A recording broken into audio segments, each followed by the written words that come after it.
Praise the Lord सर्वांना. Praise the Lord. ख्रिस्तामध्ये सर्वांचं स्वागत आहे आणि सर्वांना नाताळच्या हार्दिक हार्दिक शुभेच्छा. आपण आता नाताळाचा सण साजरा करत आहोत.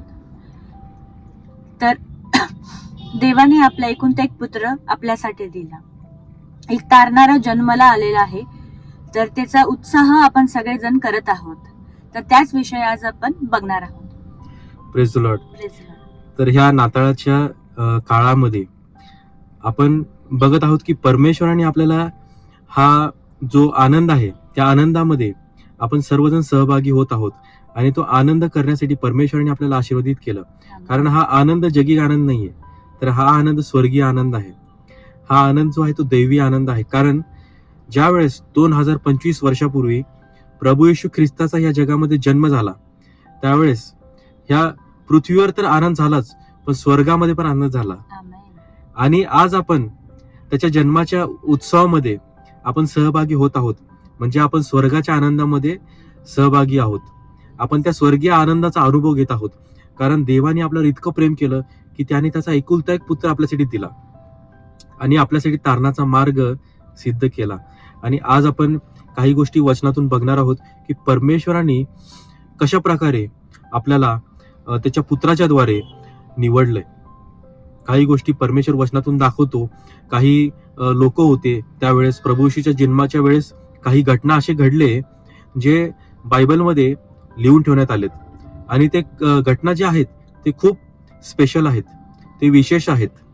कारण त्याद्वारे परमेश्वर आपल्याला काहीतरी बोलणार आहे. त्याद्वारे परमेश्वर आपल्याला काहीतरी सांगत आहे. आज आपण बघणार आहे लूक याचा 2 अध्याय 8 ते 12 वचन.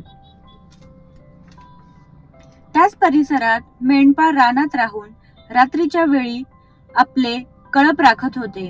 तेव्हा प्रभूचा दूत त्यांच्याजवळ उभा राहिला. प्रभूचे तेज त्यांच्या भोवती प्रकाशले आणि त्यांना मोठी भीती वाटली. तेव्हा देवदूत त्यांना म्हणाला, भिऊ नका, कारण पहा, जो मोठा आनंद सर्व लोकांना होणार आहे त्याची सुवार्ता मी तुम्हाला सांगतो. ती ही की तुमच्यासाठी आज दाविदाच्या गावात तारणारा जन्मला आहे. तो ख्रिस्त प्रभू आहे. आणि तुम्हाला खून ही की बाळंताने गुंडाळलेले व गव्हाणीत ठेवलेले एक बालक तुम्हाला आढळेल. Amen. Yes, amen. Praise the Lord.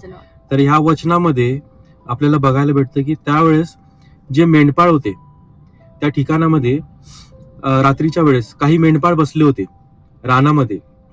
ते आपले जे मेंढरांचे कळप होते त्या कळपाला घेऊन बसले होते. आणि त्यावेळेस त्यांच्यामध्ये देवदूत प्रकट झाला. त्यांच्या समोर देवदूत आला आणि देवदूतांनी त्यांना सुवार्ता सांगितली. प्रभू येशूचा जन्म झाला आहे. आज दाविदाच्या नगरामध्ये ख्रिस्ताचा जन्म झाला आहे. तुमच्यासाठी तारणाऱ्याचा जन्म झाला आहे. ही सुवार्ता पहिल्यांदा देवदूतांना सांगण्यात आली. आपण आज जर बघितलं या जगामध्ये आपल्याकडे काहीच नसेल, आपण खूप गरीब आहोत, कदाचित काही गोष्टी आपल्याकडे नसतील, आपल्याकडे ह्या जगातली श्रीमंती नाहीये, पण देवदूतांनी त्या गरीब नम्र मेंढपाळांना सुवार्ता सांगितली.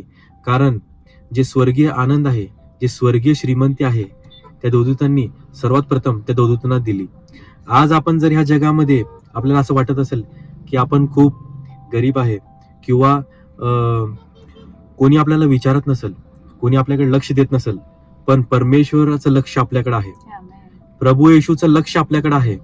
कारण आज आपण ख्रिस्ती म्हणून या जगाची श्रीमंती जरी नसली तरी त्याची सुवार्ता आपल्याला भेटलेली आहे.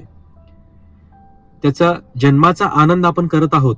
याचा अर्थ परमेश्वराने आपल्याला ते स्वर्गीय आनंद दिलेला आहे. परमेश्वराने आपल्याला ती स्वर्गीय श्रीमंती दिलेली आहे. भले या जगातली श्रीमंती आपल्याकडे नसेल, जसं ते मेंढर त्या रानामध्ये आपले कळप राखत होते रात्रीच्या वेळेस, त्यावेळेस थंडी असेल, ते त्या ठिकाणी बसले होते आपल्या मेंढरांसोबत. त्यांना काहीच माहिती नव्हतं. ते विचार करत असतील, त्यांच्या मनामध्ये अनेक गोष्टी असतील. उद्या काय करायचं, उद्या काय खाणार, उद्याचा दिवस कसा असणार, त्यांचं फ्युचर, त्यांच्या भविष्याची त्यांना चिंता असेल. पण त्यावेळेस देवदूत त्यांच्यामध्ये आले आणि त्यांना एक आनंदाची बातमी त्यांना सांगण्यात आली की आज दाविदाच्या नगरात तुमच्यासाठी तारणारा जन्मला आहे. पण परमेश्वराने त्याच्या पुत्राच्या द्वारे आपल्याला त्याचे लेकरं होण्याचा अधिकार दिलेला आहे. त्याच्या वंशामध्ये आपल्याला निवडलेलं आहे. त्याचे लेकरं म्हणून आपल्याला निवडलेले आहे. ते जे मेंढपाळ होते त्यांच्याकडे कसलाही राजनैतिक दर्जा नव्हता. त्यांना कोणत्याही उच्च स्थानावर म्हणजे बसण्याची परवानगी नव्हती किंवा त्यांना समाजामध्ये काही उच्च स्थान नव्हतं. त्यांच्याकडे कोणी लक्ष देत नव्हतं. दिवस आणि रात्र ते आपल्या मेंढरांची काळजी घ्यायचे. आपले मेंढरं दिवसा ते चरायला न्यायचे आणि रात्री त्यांची काळजी घ्यायचे. त्यांना ही भीती असायची की कदाचित काही जे जंगली जनावर असतील ते त्यांच्या मेंढराला घेऊन जातील. त्यांच्या मनामध्ये अशी भीती असायची.